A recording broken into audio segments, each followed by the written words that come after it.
Okay. That's better. There's some really important things about to happen here, and we don't want you to miss a minute of it.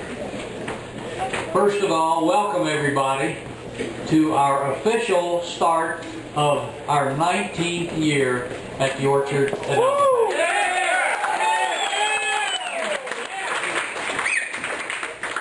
We have done a little bit of work to make you more comfortable. One thing that you'll notice is we have our mission statement over here. I want everybody to read that before they leave, because that's the reason we're all here, is to preserve the culture, the heritage, and the natural resources of the area, and even more important, to involve everybody who chooses to be involved in this marvelous place.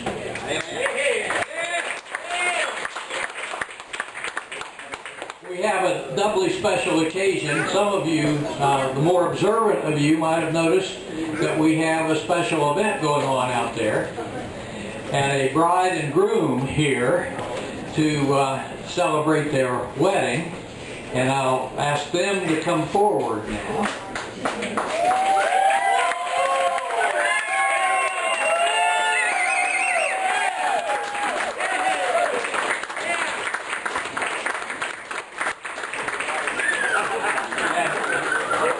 We're going to present them with the scissors.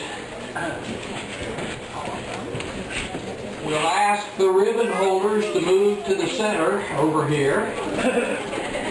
Right there like that. And now, with any luck at all, we're going to cut the ribbon.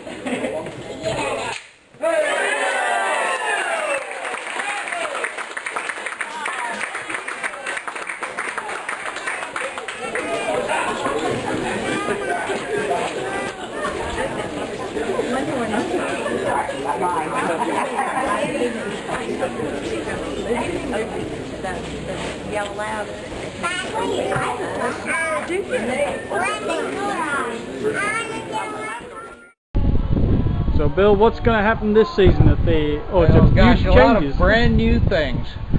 One thing we're doing is we are featuring the trails that we added last year. We put in a series of 10 trails around the orchard. The longest one's about 2 miles. Downhill is easy, through the woods is nice, uphill is hard. But there are 10 trails. Some of them are flat, some of them are historic. Get to go to Charlie McKinney's grave. Charlie was the first settler here. Charlie and his 4 wives produced 48 children. And as the story goes, you would find out in the middle of my story that all 4 wives were at the same time in 4 separate houses along this road back out here. You know, the railroad came through here too, about 105, 110 years ago now, and started the orchard. The orchard's been in continuous operation ever since. Maybe one of the oldest, if not the oldest, continuously operating commercial orchard in the state. And we found out that it has a lot more than just apples. Not counting Charlie McKinney. The railroad came through right below us, started the orchard when they finished building 18 tunnels in 13 miles of track to go 3 miles up the mountain here. We are right on the Continental Divide. That gap right over there, McKinney Gap, is the lowest gap along the Continental Divide for 100 miles or so. British, when they were in charge, said the Continental Divide was as far west as civilization should go in this country. The folks that lived over there took issue with the British, caused them a little bit of trouble in the Revolutionary War, and so the British commander on this side sent a messenger over the mountain and said, "You men have to cease your opposition to British arms, or I'm going to march my army over the mountain. I'm going to hang your leaders. I'm going to burn your land." Well, that irritated them. They formed a secret army that met and came right back down to McKinney Gap, wasn't named that then, and fought the British at Kings Mountain in a battle that Thomas Jefferson said changed the course of the Revolutionary War. Little bits and fragments of history of this site. I got intrigued with it after we bought the orchard and started learning the story, and I really loved the way the battle ended. A 62-year-old man, Robert Young, shot the British commander Ferguson and ended the battle that changed the course of the Revolutionary War. Shot him with a rifle he called the same nickname he called his wife, Sweet Lips. Love the story, told it over and over to people, told it to an aunt of mine shortly before she died. And she said, "Lawsy, child, don't you know? You're telling a story about your own great-great-great-great-great-grandfather." Really?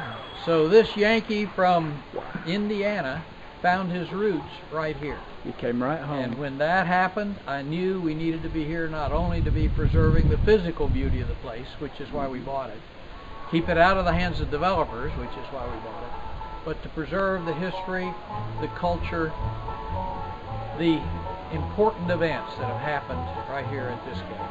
So welcome to the orchard at Altapass. We'll tell those stories on hay rides this year, just like always. We'll have Super Saturdays with little kids that will be talking various parts of culture each week differently. Storytelling one week, rocks another week, herbs another week, carving no longer ivory soap like I did when I was growing up, because that crumbles. Sweet potatoes for the kids. That kind of thing will be every Saturday from 10:30 till noon, $6 a child. Parents are welcome. Some of the events will probably be along our trails here too. So that's one thing. We always have music. We'll have 150 free music performances a year here. One on Wednesday, Thursday, and Friday afternoons, 2 on Saturday afternoon, and 2 on Sunday afternoon every week. And so, heck, the dance floor is the heart of the orchard. The performances aren't sit on your hands and clap when it's over. It's get involved with each song, with your neighbor, with the dancers. The energy comes from all of us. So come and see.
it.